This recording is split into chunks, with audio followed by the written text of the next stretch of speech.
I have been thinking a lot lately about how many times we're seeing articles about and hearing from people who are struggling in their relationships with their adult children. Like it's been a heartbreaker for me. Part of it because, my oldest is 19, so she's still kind of like in the stage of becoming an adult, becoming independent. And I don't want to have a broken relationship with my kids. So this is front of mind for me. But I mean, we see it all the time. Daria, I still can't believe how fast we got text messages from people on that when we just lightly asked for it. Yeah, 5 almost instantly. People with heartbreaking scenarios. Yeah. And so I kind of, as I'm thinking about things, I developed a little theory that I want to lay out in front of you guys and see what you think of it. Because I think I may have kind of figured out one of the primary culprits here that isn't talked about a lot. Because I heard about this particular term just a couple of years ago. I'm not going to share it with you yet. And you're going to understand why in a few minutes. And I'm going to talk about it instead just for a few minutes. So to lay the groundwork, I had a psychologist friend, I brought this up before, share with me that in her estimation, there's only about 10% of Christian marriages that are healthy and thriving. Okay. It's a very small number. Now, it doesn't mean they're necessarily riddled with conflict. They might appear healthy on the outside. But I think what's lacking in those, what she was implying is what's lacking is a closeness, an intimacy, and a health in a marriage that is growing and thriving as opposed to stagnant and stale. And because it takes a lot of really hard work to grow over a lifetime. Have you guys ever chewed on how much you buy into that percentage? Does it seem right to you? 10% are healthy and thriving? Or does it seem too extreme? I'm okay either way. I'm just curious. It makes sense because there is a lot of work involved in making a marriage work really well. We see divorce rates are super high. Even a lot of people that are still together, they don't necessarily seem happy. Yeah. People, you see like memes about an old couple that's cute in a restaurant and people long for that. But I think all of us know it's difficult to get that. Right.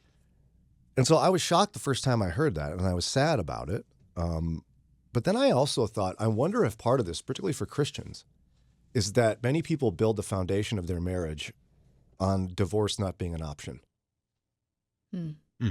Like that's their mantra. Is that a healthy foundation? No one's getting out of this one alive, is how a friend of ours put that. Yeah, I think you might want to, instead of, just divorce isn't an option and that's the foundation of your marriage, it's that we love each other and that we're willing to work on this relationship together. Yeah. You have an understanding that divorce isn't an option. Yeah, because I think it's easy to not get divorced, but it's harder to not have your marriage develop into those scenarios that would cause someone to get divorced. Yeah, I think so. And it's sad that I think a lot of people end up with an unhealthy marriage they've settled for because divorce isn't an option. Instead of working hard to make your marriage better. Yeah. Yeah. Yeah, and to be honest, that isn't necessarily, now push back on this, Lauren, and I know you will. It's not technically true. I mean, there are circumstances in which divorce is allowed. Right. Yes, there are some circumstances. And so that might not even be a totally accurate thing on which to build your marriage relationship. I'm not saying you should get divorced. I'm just saying that divorce isn't an option. How do you feel about the saying that's not necessarily true? Yeah, it's not necessarily true, but I think that the instances that it is allowed in Scripture are not a lot of the reasons that people are getting divorced today. Right. Tell me more. People are getting divorced today because they, quote, have fallen out of love, or it's just not working anymore, or we don't know each other anymore, or I've fallen in love with someone else. Yeah, or like I've changed, or he's changed. Or not changed. Yeah. And see, a lot of times Christians get into that description you just talked about, but divorce isn't an option. So what do? They coexist. Yeah. They have their routines. Like I think of my maternal grandparents, where as soon as my mom moved out, my grandfather moved into her bedroom. They slept in separate bedrooms for the next couple of decades, bickered a lot. And she, after he died, she looked at her pastor and said, "Is it okay that I don't feel too bad?" That's not what the Lord wants. Mm-hmm. But I think a lot of people are headed that way. But here's the other catch. So if you've taken general psychology at any point, there's a real famous guy named Abraham Maslow who developed his hierarchy of needs. It's generally agreed upon in psychology that this is a true thing. So picture a triangle, and then it goes in order of need. And the very bottom of the foundation of the triangle of our hierarchy of needs are physiological needs. We need to breathe, eat, have water, shelter, clothing, sleep, are fundamental needs. On top of that one is safety and security. We need some sort of safety and security. But right on top of that is love and belonging. We need love and belonging. It's a basic need. And I think when you're in a marriage that doesn't provide that for you, you're in a real difficult spot. And that's this coexisting relationship. But since we have this need, you're going to try to get it. We all have this need for love and belonging. So you're going to find it somewhere. And this is where the catch comes in. I want to talk about where people struggle with their relationships with their adult children because of this slight turn that has a dramatic impact. If you're in a marriage with, you have a family and your spouse isn't providing for your needs for love and belonging, what's the easiest place to turn? Your kid. Your child. Yeah. They might provide for you that emotional intimacy. I'm not trying to be nasty here. I'm just saying, like, if your spouse is a lump and is not participating in your marriage, you still have love and belonging needs, and you're Christian, so you're not going to go find it outside of your marriage relationship. You're going to begin relying on your children. And therein lies a psychological situation that I learned about a couple of years ago. I want to share with you because I think this may be the cause of many Christian relationships between parents and adult children that are breaking down. I've been heartbroken to hear how many people listening to this show have broken relationships with their adult children. And I've been thinking about it and praying over it, and I think I've got an idea on what might be one of the primary causes of this. If you're just tuning in, it's just, I think, a lot of really unhealthy Christian marriages where the foundation is ultimately nobody's getting divorced in this relationship. So what people do is that's the bottom line. So they settle for less than ideal all the way till miserable, but still married because they're Christians. And that's not what I think the Lord wants from us. And at the end of the day, I agree with psychologist Abraham Maslow that we do all have certain needs. I mean, the Lord said himself, it's not good that man should be alone. And so if we're not getting our needs for love and belonging from our spouse, we're going to get it from somewhere. And for a lot of people, they make a natural but unhealthy decision to get their love and belonging needs met from their children. Now, the literature, I'll talk about the label for this, but it's actually a fairly common thing, relatively new, but here's how they describe the situation. Parents who face the situation of an unhealthy marriage or whatever often lack their own support systems. They could be single, divorced, or in an unhappy marriage. And these parents rely on their children for significant emotional support, which is a reversal of roles. Like they don't have their spouse when they have a bad day at work or when they're in a conflict with a friend or their own parents. They don't have a spouse to go to, so they go and they spill their guts to their kids. And their kids become a support for them. It says parents who behave this way treat their children like a spouse or close friend rather than a child. These parents turn to their children for comfort, love, advice, and support. The parent is unable to provide for their child's needs and does not give them the support and nurturance that they need. The child essentially becomes like a parent or a spouse, which puts more responsibility on them than is appropriate. Now, I think there can be gradations of this. There's some that are very unhealthy where you'd hang out with the parent and child and go like, whoa, that's weird. I don't know what's going on with you two. But it could also be, I think, a very subtle, like a mom is not getting her emotional needs met from her emotionally absent husband. So she just really connects deeply and talks to and gets a close, intimate emotional relationship with her children beyond what is healthy. Now, here's When this scenario plays out, psychologists made a list of consequences. What happens to the kid? That should be the question. Right. The parent's doing something innocently because they have needs that are not being met. It creates an adult with these symptoms. Your child grows up and they are a people pleaser. They lack self-identity. They fear rejection. They have difficulty maintaining healthy relationships. They have fear of getting close to others. They put the needs of others above their own. They have a strong desire to succeed. And they often find a partner that is similar to one's parent.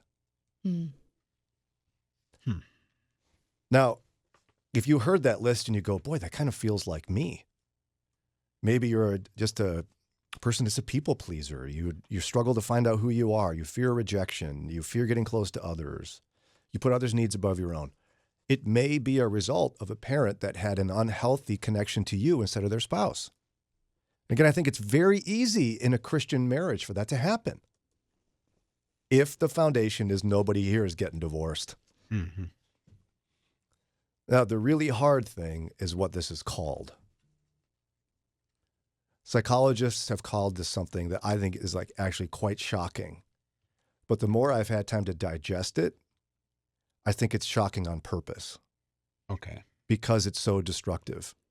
It's destructive in like a subtle way because these symptoms described could still be a functioning adult in society, but someone who's really hard to love and struggles deeply emotionally because it was a twisted relationship with their parent. This situation is called emotional incest. Yeah, I see the shock value there. Bleh. Emotional incest, not sexual in nature. But if you let the shock kind of go, this is a parent getting their emotional needs met from their child. Mm-hmm. Which, what else could you call it? It fits in that case. Yeah. And I think this is far too common. And then what you have is this kid grows up and they start to figure out they've got all these issues going on and they don't want a relationship like that with their mom or dad. And so in today's society where it's more common and you're able to just break it off, bye. Now, I'm not saying that if you have a broken relationship with your adult child that this is the cause of it. I don't know that. My theory is that this is much more common than we realize. That's my only theory. Not that everybody's done it. It's more common than we realize. What do you think? Or I think your adult child may get into a relationship, a romantic relationship, or a marriage with someone else, and they realize, oh, I have to be invested here in this marriage, in this relationship emotionally. I can't still be attached to my parent. Mm-hmm. And so they have to make some dramatic cuts. Yeah. And it feels really bad for the parent because they don't have that emotional support somewhere else, but now their child does have it somewhere else. Mm-hmm. We've also seen, like, with people that have texted in or even in our personal lives, parents that when their child gets married, they seem resentful and maybe even jealous of their child's new spouse. They're taking time away. I don't like how things have changed. Yeah. Yeah, and you know, I've rarely seen the super positive thing, but it's what I think I'm reaching for. Where if your life is correctly ordered the way God designed it, you love the Lord your God with your heart, soul, mind, and strength. Like the Lord is the source of your well-being. Mm-hmm. And then you are emotionally tied well to your spouse in a growing relationship. If those two things are in order, by the time your kids grow up, you're going to cheer for them to go off into the world and do what the Lord called them to do. And you're not going to be pining for their attention. You're not going to be pining for connection. Now, I want to have connection to my kids. Right. But at the same time, I think there needs to, that ought to be their choice, not your guilt-ridden, like forcing upon them. But in theory, it's go get them, kid. God bless you. Now your mom and I can finally spend time together. Now that Stop you're out of asking here. me questions. Crazy? I think you're right in a lot of ways. There needs, like, it's natural for you to want to have a relationship with your adult child, but the degree of that want. You know, if you need it, if you're clawing to try to get it, that's not good. You should be open to it. I'm glad, call me whenever you need or whatever, but not like you're calling them every day and asking, why don't you call me? You never call me. I'm Yeah. so lonely. And you should be encouraging them to have a good relationship with their, spouse, or even before, boyfriend, girlfriend, all those, and help them to develop a healthy relationship, especially knowing that yours did not work out the way that you ideally would have wanted it and God would have wanted it. Help them to grow in the right way. And I think this is a hard thing to resist in some ways. Like, you showed me a picture of your boys today. Mm-hmm. Cutest things in the whole world. Oh, yeah. Like, how do people get connected to their kids emotionally? Because they're just so adorable when they're little, and they snuggle you when you're sad, and they do all. It's like, it's easy to fall into this trap. But I think even in Christian culture, I don't know that we've emphasized enough how the Lord is supposed to be the source of our well-being. Mm-hmm. A healthy relationship with the Lord will result ultimately, when you work at it, with a healthy marriage and with the ability to, in a healthy way, let your kids go when they grow. I don't know how to do it, but I want my goal to be, I'll miss my kids, but I want to be happy for them that they're off doing their thing. And that if they want a relationship, great. Mm-hmm. And if they don't, okay. I don't know how to do that, though. I'm working on it, Lauren. I think you can say, okay, that's not what they're wanting right now. But I think you can still mourn that. Oh, sure. Yeah, I don't think I'll be happy about it per se, but I need to find a way to function where I'm not a disaster zone if that happens. Yeah. And I think one of the keys to do it is building in a healthy marriage. Working really hard now so my kids can see that that's the case, and they don't have to feel bad for me when they leave. Oh no, poor dad will be so lonely when I'm gone. I don't want my kids thinking that. Ew. I want it to be more of like a love you, but finally I don't have to share your mom's attention with you. Get out of here. So it's a gross label, but I really think it's a thing. And I imagine it's a lot harder when you're a single parent, because you don't have that other spouse that you're getting emotional support from.